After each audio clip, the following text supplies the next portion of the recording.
Ang tao mabuhi sa tinapay, apang mapatay man sa tinapay.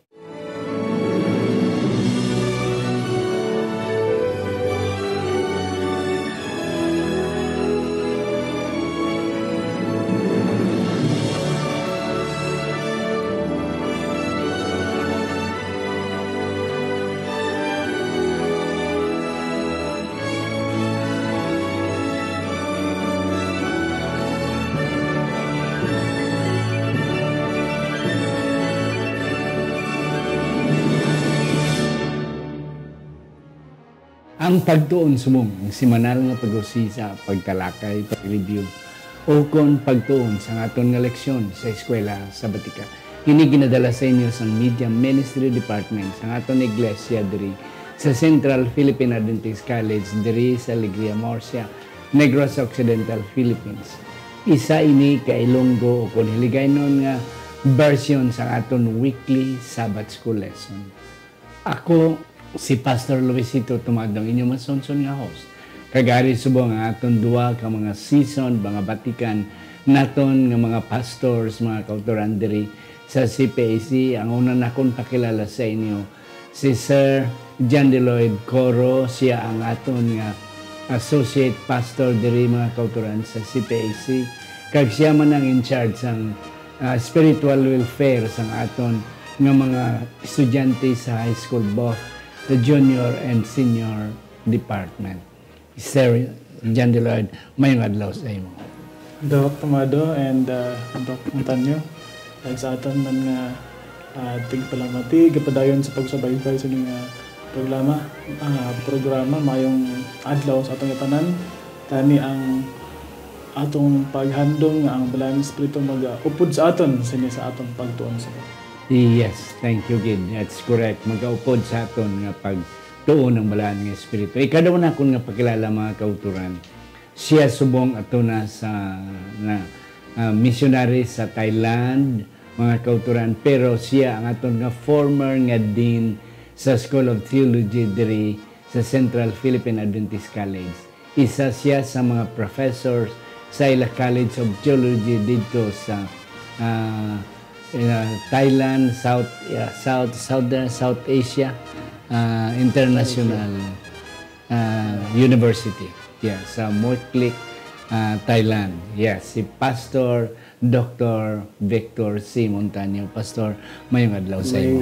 May adlaw man na Dr. Mado, kaya magkagin may adlaw man sa inyong tanan, sa mga manupalamati, kabay pa ang Diyos, magapakamayo sa aton, samtang kita magatuon sininiyang apulo. Yes, and that's correct. Ato na naiduko ang ato mga ulo. Sa hindi pa si Sir John Deloyd magabasa sa aton sa sadsarang nga teksto. Sa siningation ginoyari kami nagkapalapit sa imo una bes nagkakilala sa imo pagka Dios. Karon amon ginatugyan ini nga pagtuon. Let the Holy Spirit magapossess sa amon Ginoo. Agud to ang pinakamanami gid nga mga punto magagwa sa siningation sa amon nga diskusyon sa ngalan ni Ginoong Hesus ngamon manunobos. Amen. Amen. Ang aton sadsar nga teksto makita sa Exodo kapitulo 16 mga bersikulo 28 ngadto sa 30. Nagsiling kag ang Ginoo nagsiling kay Moises, tubtub pabalasan o magadumili kamo sa pagtuman sang aton mga sugo kag akon mga kasuguan. Tan-awa ang Ginoo naghatag sa inyo sang inog pahuway, busa naghatag siya sa inyo sa ikanom nga adlaw sang tinapay sa duha ka adlaw. Magpabilin ang tag sa katawo sa iya duog, dili maghalin ang bisan sinong tao sa iya duog sa adlaw nga ikapito. Gani nagpahuway ang katawhan sa adlaw nga ikapito. Yes, and that's correct. Mga kauturan, ari na kita, Doc Beck, Sir John Day, sa lesson 7, August 9 to August 16, the bread and water of life. Ang tinapay kag ang kabuhi sa ang tubig sa kabuhi. Ang background, Doc Beck and Sir John Day, nakagwa na sila sa, nakakross na sila sa may Red Sea.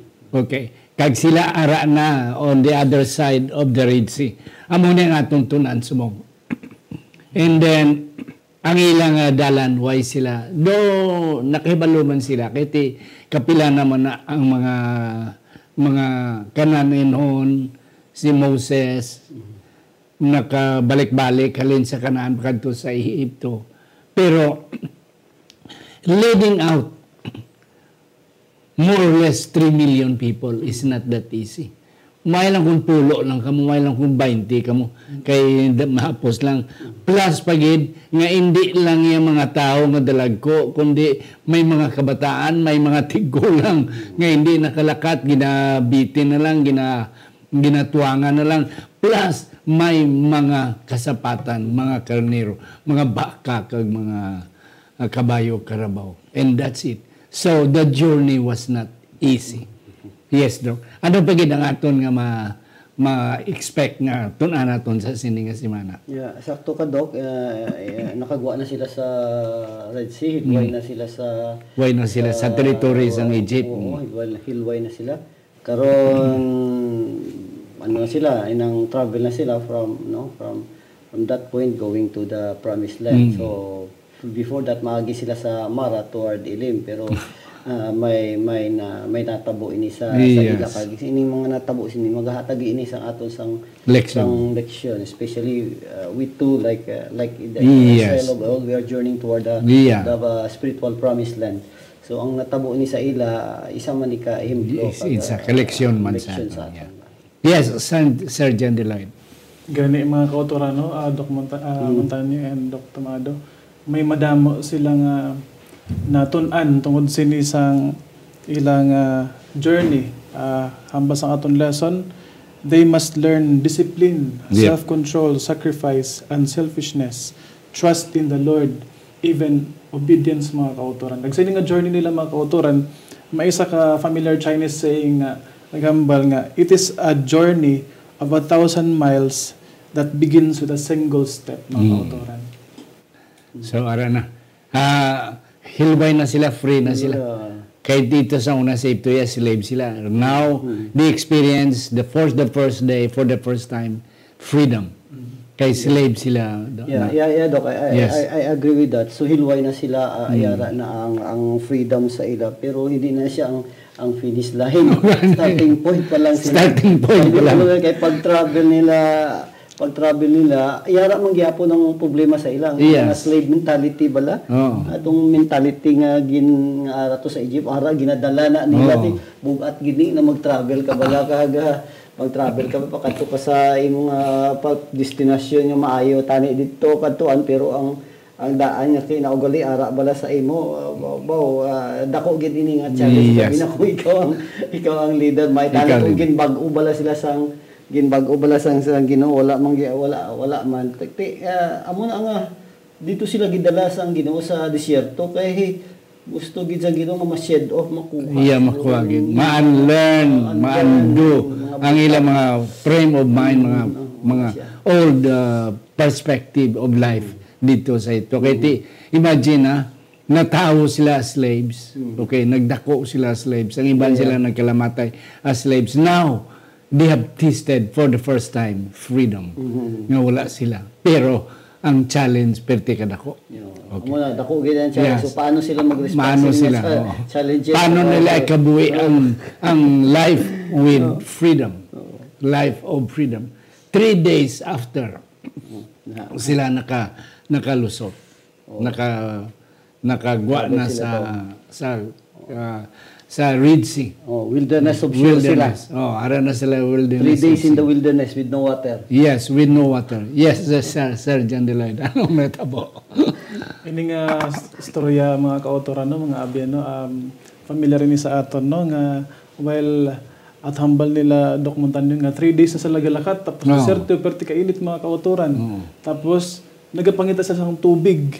So ang first test na ginhatag sa ila sang Ginoo, mga kautoran, amo ang pagkinahanglan sang tubig. Yes. So naglabay sila sini nga may ara sing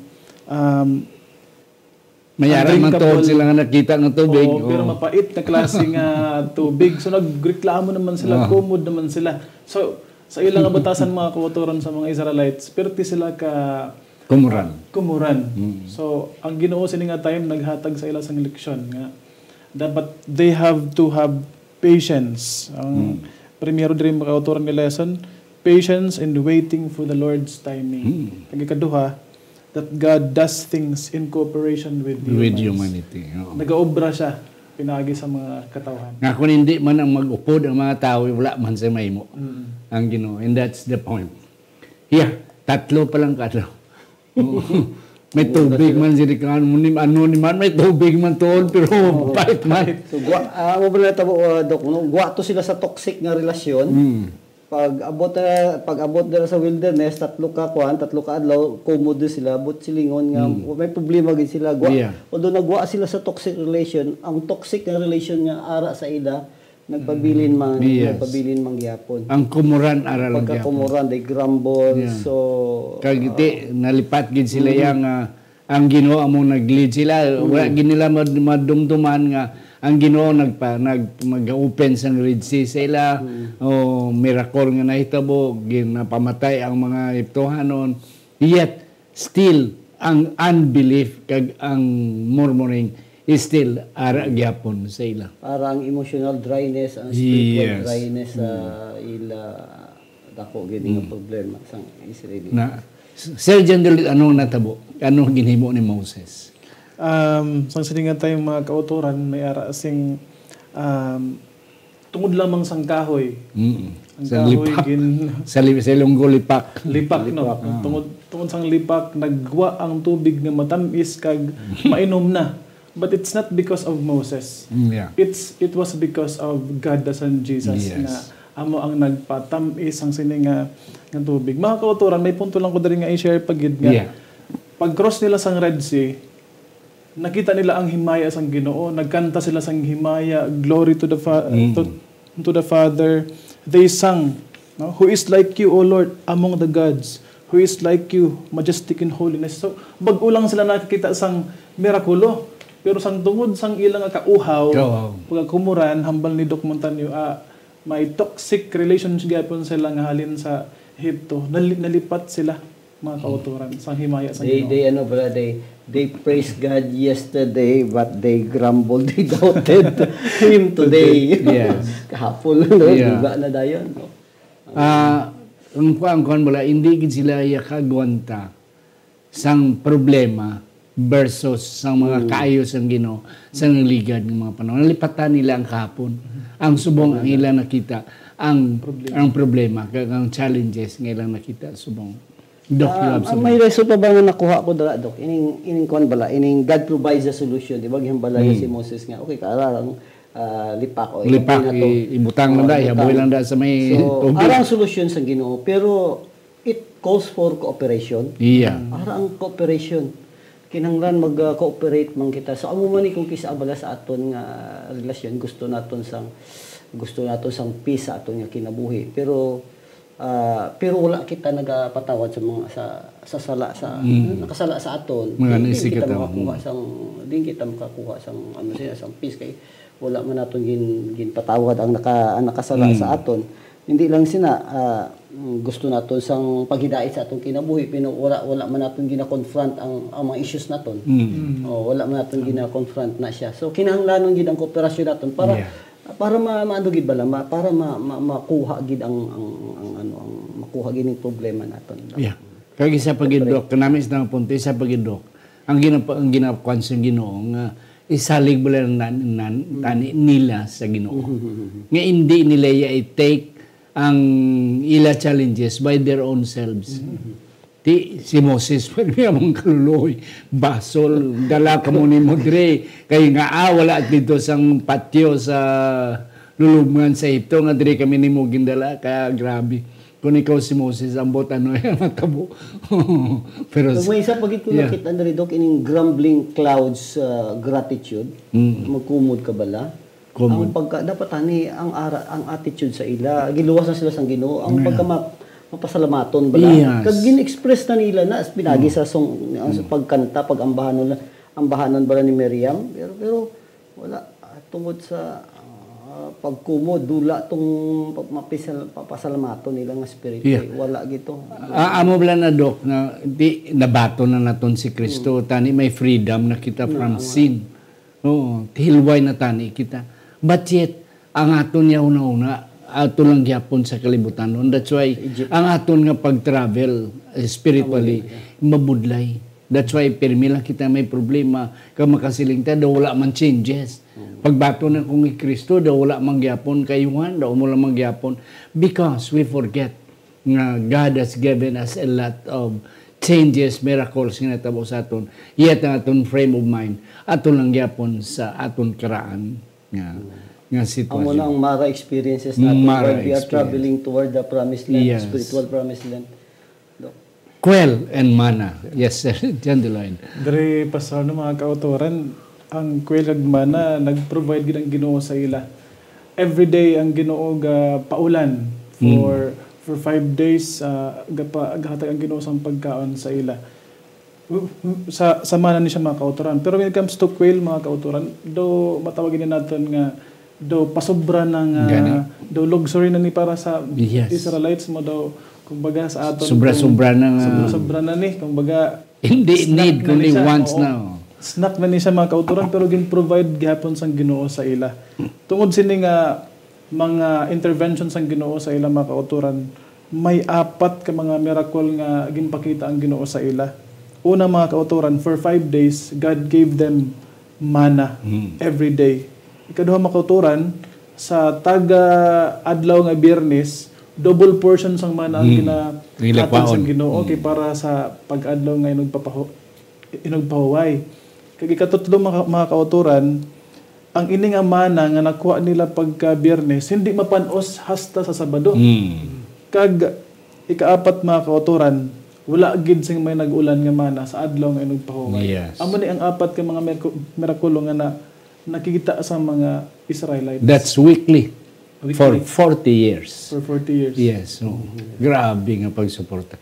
Wala ka mo sa ginay mo, kaon na ka mo. Pamutyot lang. Pero kung hindi ka amuntukin ang punto, nga God's miracle needs human cooperation. Nga kung hindi man sila magguwa, kag magpamudyot, hindi man sila kakaon. Hindi kay mga ngalan sila nga wala sa mahimo. No, they have to pick up man. Yes, Doc Vic, ano pag nakita niyo? Ang provision sa ang Ginoo bala sa mana, Doc, it's not by bulk. It's daily Yes. daily sustenance. Hindi gid bilog. Hindi, it's not by package. Hindi by package. Nga isa ka sakong nga bugas para sa isa ka bulan, hindi. Kung kisa bala Salmon lang kada daw. Nato sa blessings ang Ginoo. Kung bisa una kita nga bundak bala ara tanan, hindi kuan gid gusto sang Ginoo nga aman hindi niya gibundak tanan na lang siya. Gusto niya nga i-crave naton aton nga permi kadtuan siya kag pangayuan gid naton sa aton nga daily provision. This is very very important. But this natabo sini ang cravings sang Israel nagpadayon nalipat sila, gusto sila nga mabalik dito sa kuan mo, mabalik sa Egypt tungod lang sa pagkaon, tungod lang sa pagkakulang nila. Isang gutom lang nalimutan na nilang Ginoo. So isa amo bala ita amo nang katabo man sa aton dapat mabuhin man. Kag isa pa gidok ang gusto sang Ginoo nga i-emphasize sa ila ang daily dependence upon God. Nga adlaw-adlaw salig lang kita kay ara na hindi na mapulak. Amo nang ginasiling bala nga kung ano ka sigurado ang pagbutlak sang adlaw kada adlaw. Yeah. Amo man na ang blessing sang Ginoo. Ara lang sa aton ang problema. Yeah, I get your point, Doc. No? Ang issue diri hindi pagkaon mo. Hindi. Kundi ang ilang nga pagtuo sa Ginoo. Pagtuo sa Ginoo. Pagsalig nga ang Ginoo mag-provide sa ila. Nalipatan gid nila tong kung anong ginhimo sang Ginoo dito sa Egypt mo. Yeah. Ang mga mirakulo nga ginpakita niya. Ang crossing sa Red Sea.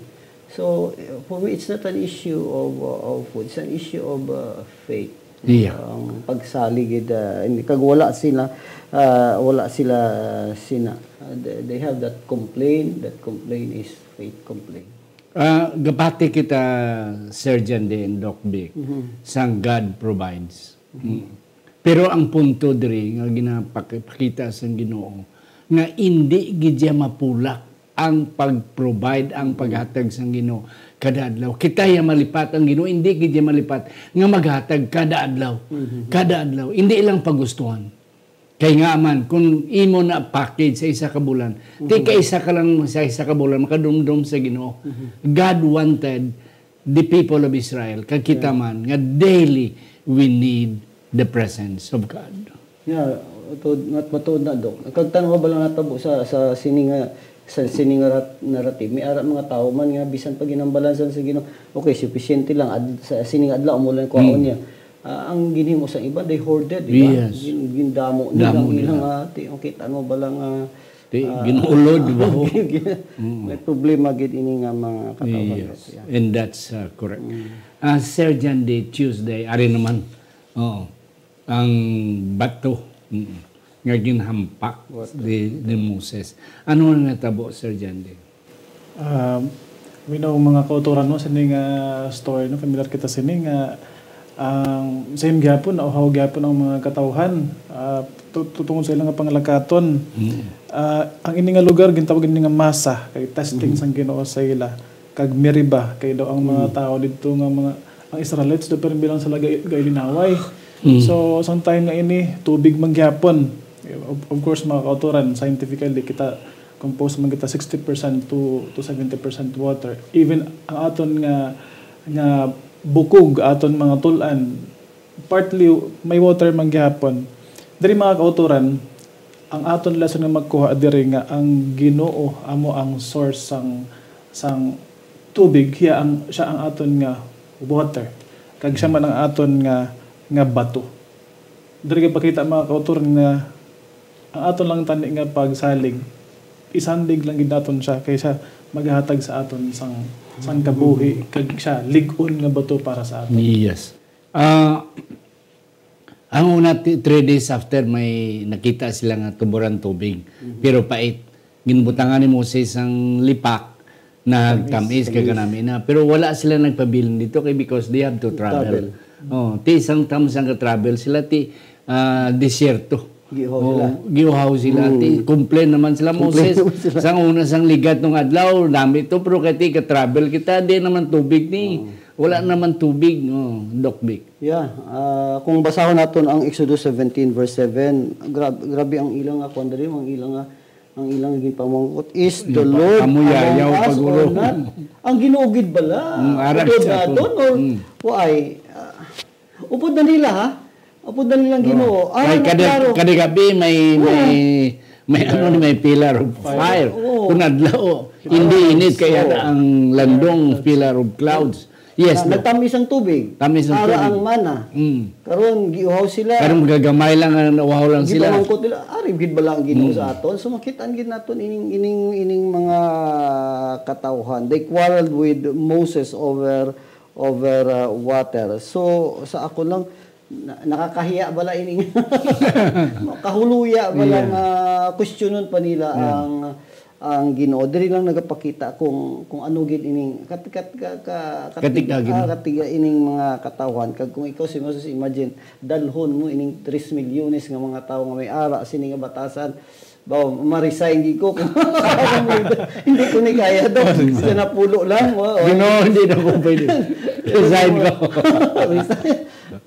amo na siya ang problema dara sa sini nga mga katawhan. So to the extent nga si Moses na ginampak. Gihampak niya. Tigani amo man na ang isa sa rason nga si Moses. wala nakasulod sa Kanaan. Because ginampak yati atong bato representar or si Jesus. So muna ado kung kisa ba sa ato nga kinabuhi ining mga kauhaw bala espiritual emotionally thirst may thirst spiritual thirst kita kung kisa ang question bala is do I trust the Lord or not? Yes. Do I grumble because of this problem? Can I still trust God? Do I feel that the Lord has really abandoned me? Ining mga question, mga existential question kaabot sa sa aton, pero hindi na dapat entertain ini nga mga butang. Kaya mo ni ang problema sini nga mga katawhan. All we need to do is to trust the Lord.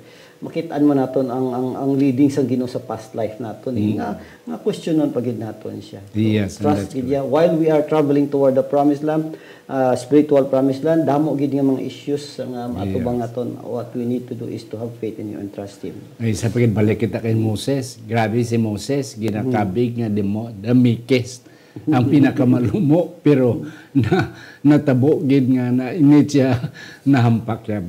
We don't have much time. Sir John Deloyd, Jethro sa aton Wednesday.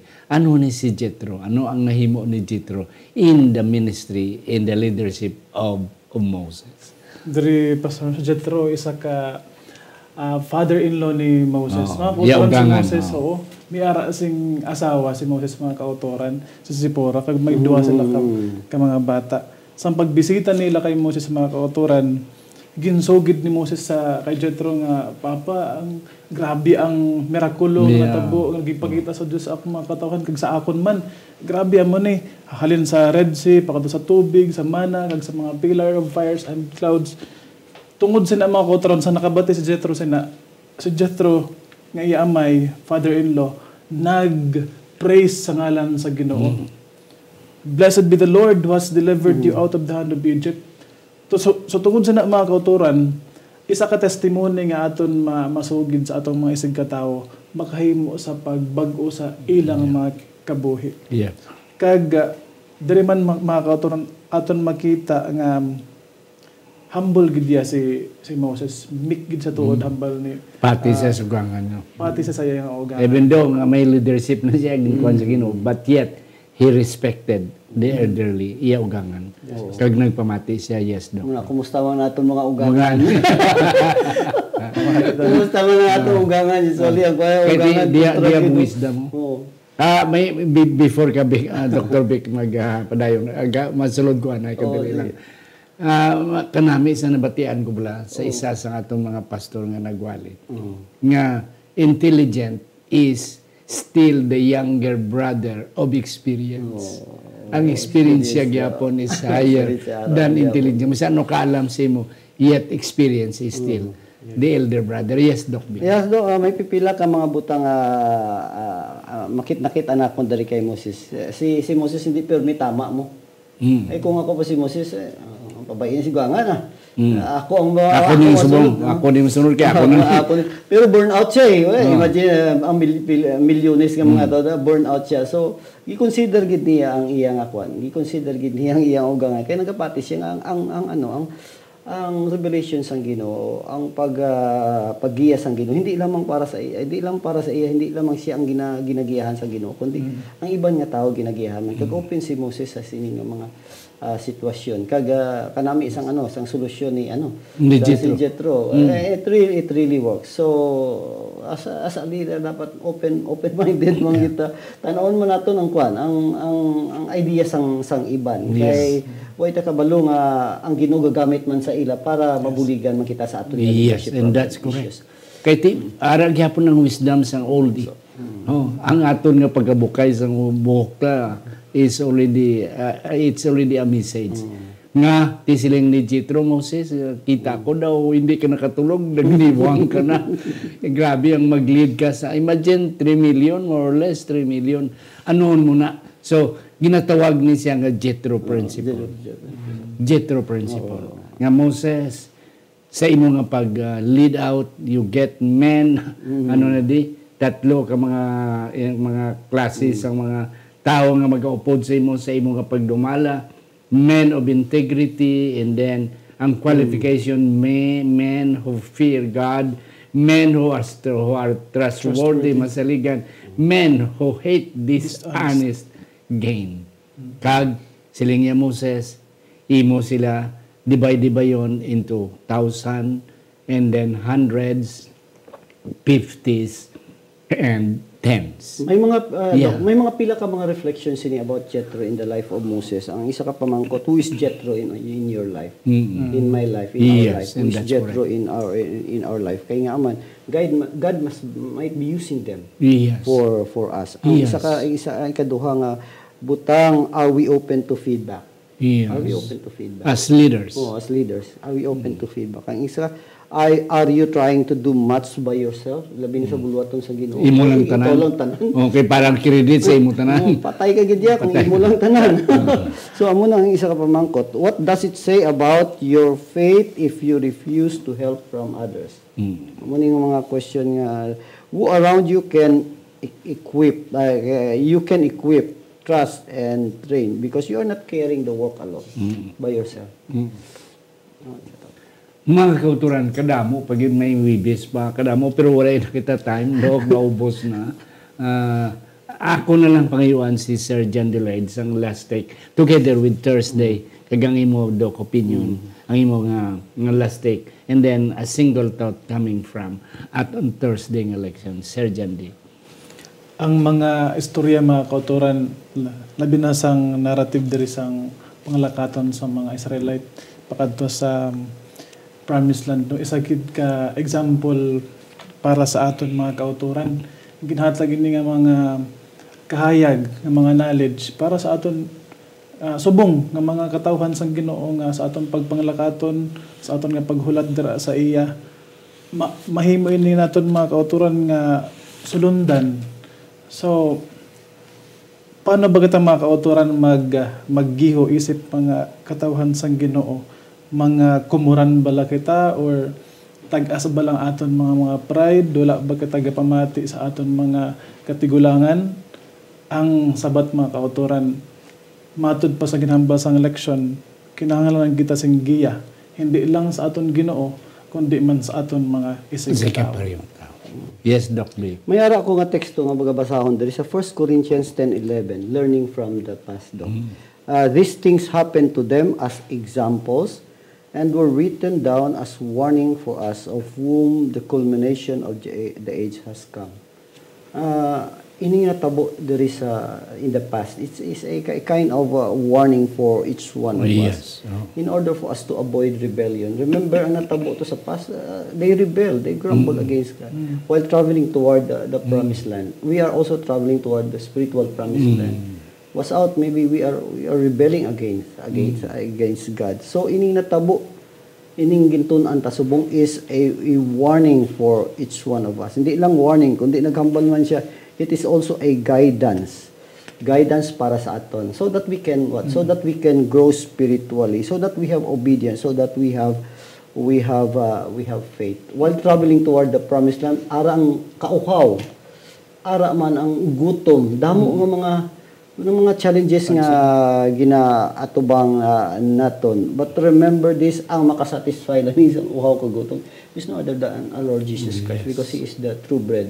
He is the bread and the water of all. Yeah. Mga kauturan, matuod din na ining natabo sa una sa ila is also true to us. Kabay pa nga ang mga negative ka nga mga hindi manami nga mga naitabo sa ila, hindi naton ma-experience yan. While samtang kita nagapanglakatan man spirituanon padulong sa spirituanon nga mo ang ginharian sang Ginoo.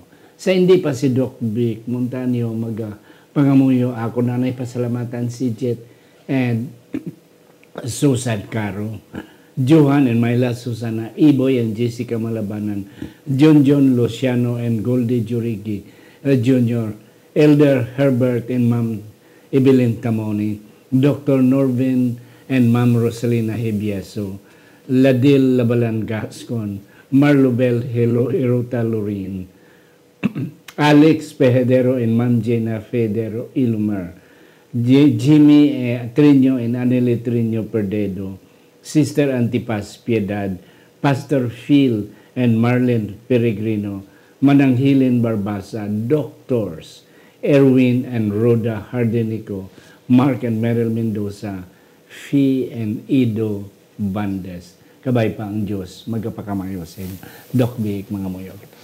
Amay nga langit nun, Dako gid ang pagpasalamat sining pagtuon kay ikaw nagpahibalo sa amon sang mga butang nga natabo in the past. Isa ini ka ehemplo kag warning kag blessings para sa amon. Na amon mahibal-an kung ano gid ang mga problema nga nagabot sa imo nga mga katawhan in the past. Agutong hindi namon ini pagasundon kay kami man nagapanglakaton man kami pakadto sinang langit ng puloy-an nga ginandam nimo para sa aton tamon kabay pa Ginoo nga ang mga natabo, ang mga kapakyasan, mga failures sa imong katawhan sa Israelita sa wilderness hindi namon ini mahimo, hindi namon ini pagasundon. Pagbuligi kami Ginoo, ilabi na ang mga manugpanamati. Ang solusyon sini Ginoo amo nga kinahanglan kami magasalig lamang sa among Ginoong Hesus nga among personal nga manluluwas kay siya amo ang tubig sang among nga kinabuhi, siya ang mana sang among kinabuhi. He is the bread of life. Kabay pa Ginoo nga kami pagabindusyonan nimo sini nga mensahe sa ngalan ni Ginoong Hesus kami nagapangamuyo. Amen. Amen.